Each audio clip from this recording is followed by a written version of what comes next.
All right, we're going to try this now. Get this thing going. I think I screwed stuff up. But welcome back, everybody. Monday morning drive. Headed into the studio. Excited about life. Hope you guys are too.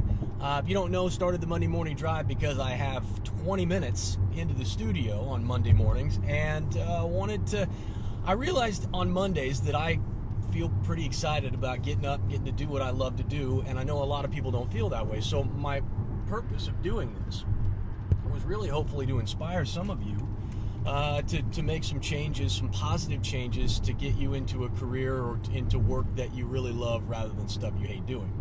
Now, today we're going to be talking about how to turn disadvantages into advantages. But before we do that, just wanted to mention, I'm normally very pointed in terms of what I do and the schedule that I'm on, and part of that is just my nature. Part of it is because I used to be a Marine, and being a Marine, you're very disciplined with that kind of stuff. But a big part of it is just I'm an entrepreneur, and if there's nobody else who sets deadlines, there's nobody else who has requirements on me, I either do it or I don't do it. And if I want to make any money, if I want to be successful, then I got to have some structure and order to my life. And so I tend to get up at the same time every day, and I tend to go and do the same things in the morning. And hey, good morning, Carrie. I tend to do things in order, like I always, so that I'm set and I'm fixed. And I think part of that for me, I find some peace and some satisfaction with knowing, okay, these are the things that are going to happen and the order in which they're going to happen, and it kind of sets my day up in a perfect format. Well, every once in a while, I screw up, and that happened this morning. So I ended up waking up normally like I do about 5:45, 6 o'clock, and I laid in bed, ended up going back to sleep. Then I woke up, and it was 7:45, and so now I'm running behind. And I don't even set an alarm anymore. My body is so primed to get up between 5:30 and 6 that I don't even have to set an alarm. But something about last night, I went to bed about 10, the body didn't work this morning. And so now I'm running behind. So hop in the shower, get dressed, start going through some of the news stuff, and now here it is. I'm supposed to be at the studio in 5 minutes. And of course, I'm going to be about 15, 20 minutes late. It's okay when you're the boss, I guess. For me, it's more about mindset. Is that now I'm in this mindset of I've got to catch up. I'm behind. And I got a lot of stuff I got to do today. We've got the show we got to do. I got to come back and write a sales letter. We're prepping for a big event here in Los Angeles next weekend on Saturday at EPLP, where we're going to have a big networking group show up to kind of hang out together and mingle. And then I have a live coaching session that I'm doing with one of my clients that we're actually going to open up to everybody. So anybody who wants to register to come and see how I work with clients and see kind of the benefits of having a coach who helps with both brand building and scaling businesses, we're going to do that as well. So all that stuff has to kind of get done in the next couple of days, and it puts stress on me as a person, not just as an entrepreneur, but as a person, when my schedule gets off in the morning. At the same time, recognizing that these kind of things happen and not taking it too seriously, and just recognizing that, all right, just means I'm going to have to work a little bit later in the evening, that I'm going to have to wake up earlier tomorrow to kind of fix what was broken today, and then moving forward kind of helps to calm me down a little bit. And I think a lot of times the face of a person that you get online and of these self-help guru kind of people is someone who's perfect and someone who doesn't make mistakes, and they're constantly regimented and they're always doing their goal setting and stuff. And the fact is, I mean, I come on here every week, and most of the time, 99% of the time, I'm solid. I get what I need done. And then other days, I completely blow up and I make a lot of mistakes, and things don't go the way I want them to. And that's okay too. It's in terms of showing your vulnerability, and I'll just say this as a side note, in terms of showing your vulnerability, it's one of the most powerful things that you can do when you're building a brand, is don't pretend to be perfect. Because when you pretend to be perfect, nobody wants to follow you, because nobody wants somebody who doesn't have a chink in their armor, who doesn't have failures, or who doesn't screw up. Number one, it's hard to trust a person like that. because we all know that that's not your life. But number two, it's boring. So to give you a great example of this, when they originally created Superman, the comic book hero, he was a huge hit, but he was infallible. He was perfect in terms of he had no vices. He was perfectly pure in every way, and he was completely indestructible. You couldn't destroy him. And after about a week, after about 3 or 4 months, sorry guys, somebody tried to call me. Everybody lost interest, right? Nobody wanted to watch or read a comic book series where they knew that there was no chance that the superhero was going to ever be destroyed. And so they had to invent kryptonite in order to make Superman interesting. They had to create something, some vice, some negative impact on his life. And what you see, especially out of Marvel comic books, is deeply flawed characters. It's one of the things that he did a great job with in creating the Marvel universe. Is a lot of his characters are deeply flawed. You take a look at people like Spider-Man, and virtually all of them deal with a lot of social issues, a lot of awkwardness, and in some cases some very deeply flawed personalities.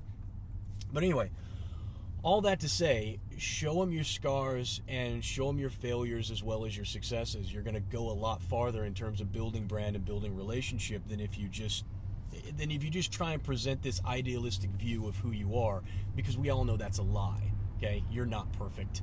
You're far from it, and neither am I. But anyway, so let's talk a little bit, and this piggybacks right into what I want to talk about today, which is turning perceived negatives into positives, or what you consider to be a disadvantage. So disadvantage could be any number of things, and I hear them all the time. You get people who say, well, I can't do that because I grew up poor, I didn't grow up with a silver spoon in my mouth, or I'm not a good public speaker, or Jason, I'm not as pretty as you, so I can't be on the camera because I look like about 50 miles of bad road every time I leave the house. And these are excuses that we make up to prevent us from achieving whatever our true potential is and whatever it is that we're striving to go for. We will use things like, I don't have the same connections that everybody else has, or I don't have the same, I wasn't, what's another one? I'm overweight, I'm not fit enough, I have kids, or I have a family, and so I don't have the time. It's one problem after another that you come up with in your life as to why you can't achieve everything that you want out of your life, why you can't have the things that you want.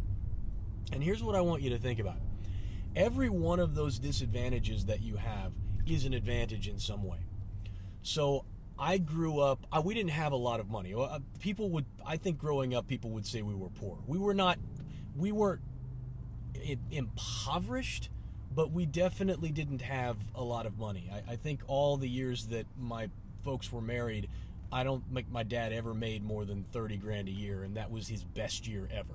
And he was raising 3 kids on that. So and then when my parents got divorced, my mom worked about 70 hours a week to keep us off welfare, and she brought in about $17,000 a year.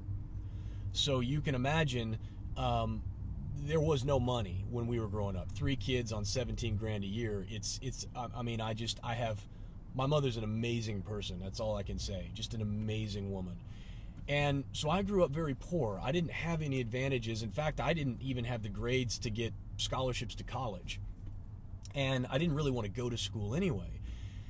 And so when I decided I was going to launch my company and I was going to start my first company, I didn't have any money. I think I had a few $1,000s that I could afford to set aside to start this company. I also had a family, and I had 3 kids at the time, a 4th one on the way, I believe. And actually, no, I had 3. The 4th one wasn't on the way yet. But I had 3 kids too. And so you can imagine the stress of not having a lot of money, of having a mortgage, and just trying to launch a business with just a few $1,000s. I could have looked at that as a disadvantage. I could have looked at the fact that I had a family as a disadvantage because, if I'm single, I could just eat ramen noodles all day.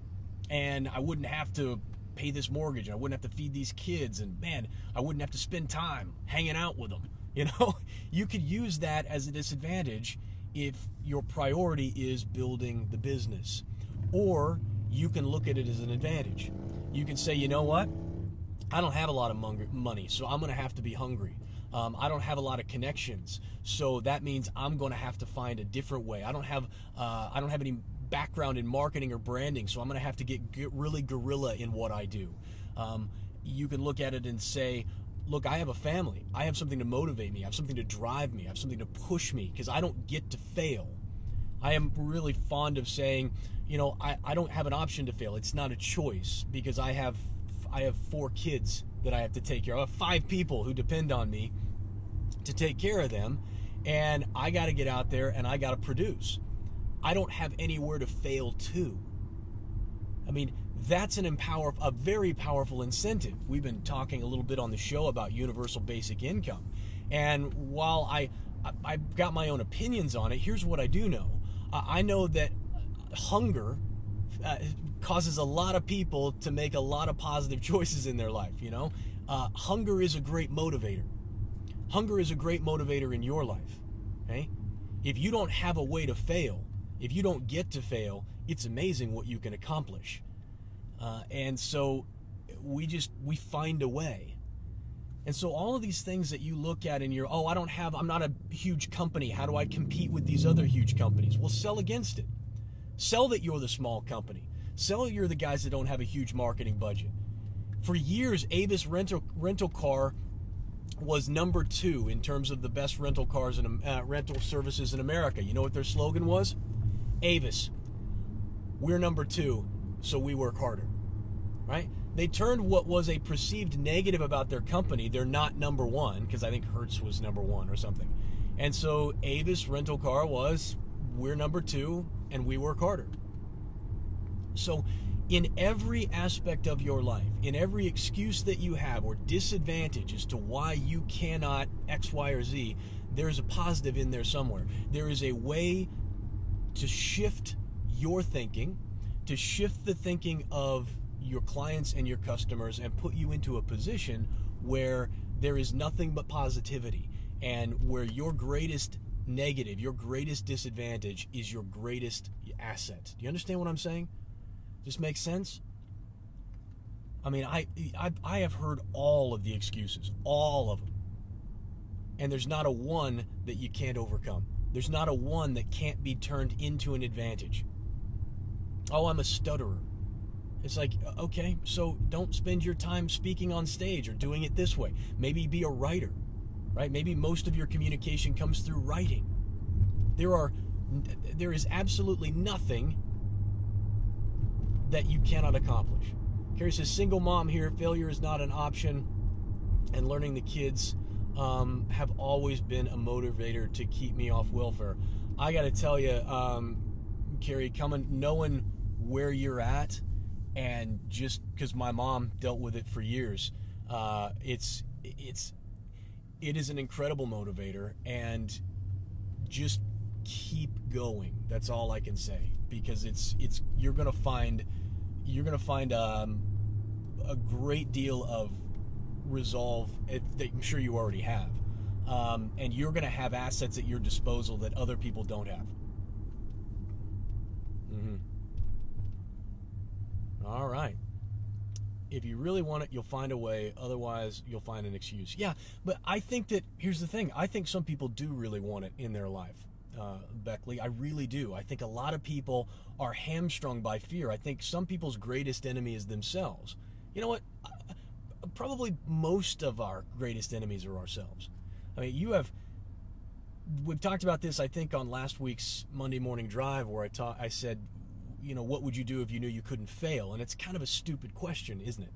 Because you are going to fail. You never know whether or not you're going to be successful. You can't. And so this idea that, what would you do if you knew you couldn't fail? Well, I'd do whatever I wanted. The fact is, there are some things that I'm going to be successful at and other things that I'm not, and I don't know in advance.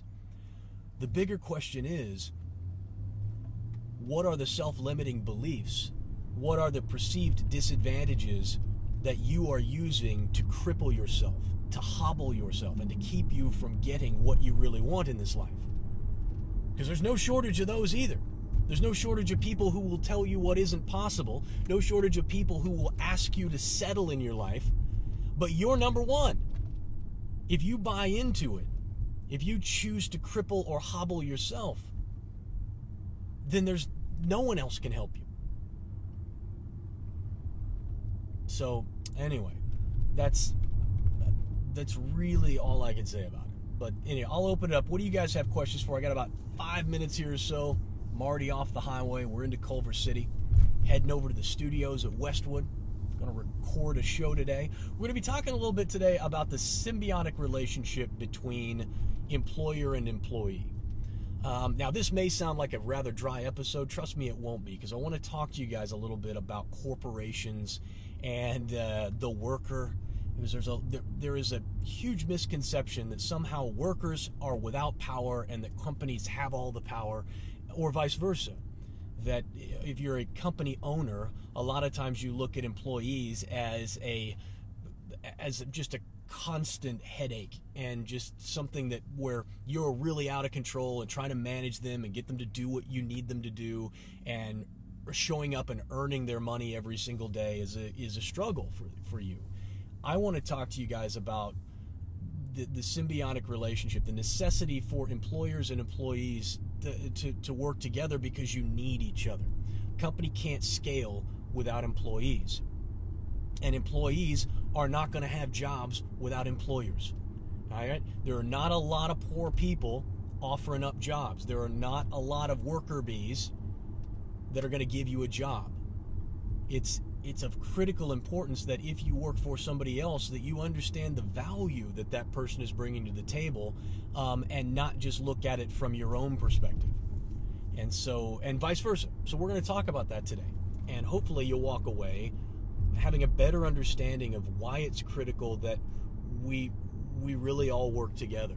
I've been doing Matt and I have been talking a lot recently about, are we living in a matrix, and about we're going to talk about it again today, but another one is basically quantum mechanics, and looking at quantum mechanics and how neither one of us are smart enough or have enough understanding of this to really speak intelligently about it, but we're just talking back and forth about what we've learned and about what we're watching, and it's been a lot of fun to discuss this idea of, man, are we living in a simulation? What is possible? For me, it's more about a realization that we're all kind of interconnected in one way or another. You and I are connected.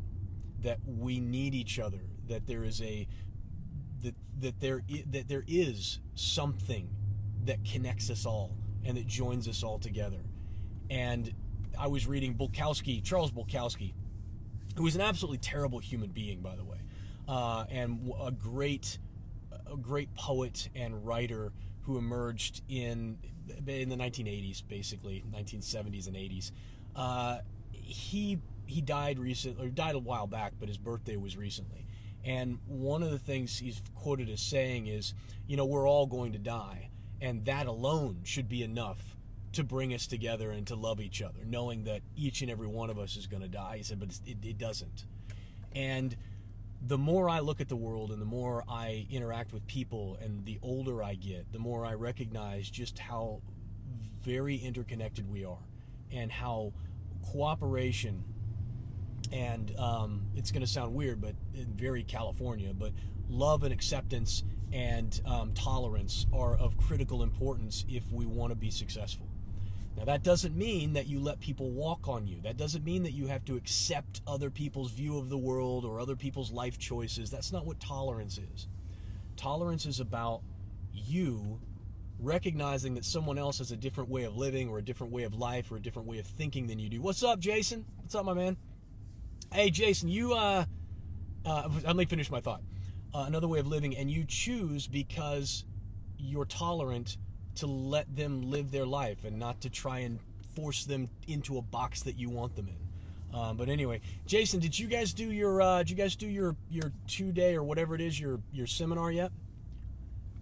If not, drop the link so that everybody can go check it out. So Jason is a friend of mine for a long time. He owns a company called Tier 1 Trading with Darren and Akil Stokes. And they are in the process right now of, I think, holding a live event. And so if you are interested in trading or investing, well, number one, if you're interested in any of that stuff, and a lot of the, motivational self-help stuff, Jason does a lot of that inside of his investing and trading business. So you guys should be following him as well. No, Jason, I was just saying, if you guys are still doing your week-long training thing, drop a link so people can see it. I don't know what the link is. I've just seen you guys promoting. And then everybody go follow Jason Greystone on social. Follow him here on Facebook and anywhere else. But, all right, boys and girls, what else? Anything else? You have about 2 minutes. Darren, what's up, my man? Oh, you just in university. Oh, hang on. Studying a sports science degree. Oh man, Darren, we gotta get your son on the show to talk about his life.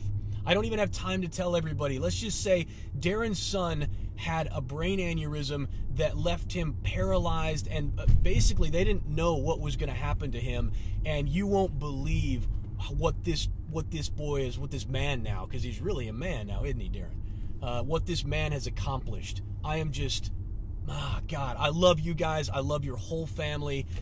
You've been an incredible inspiration to me, brother. So I'm going to lose you guys because I'm coming to the parking garage, but I'll talk to you all soon. Thanks so much. See ya.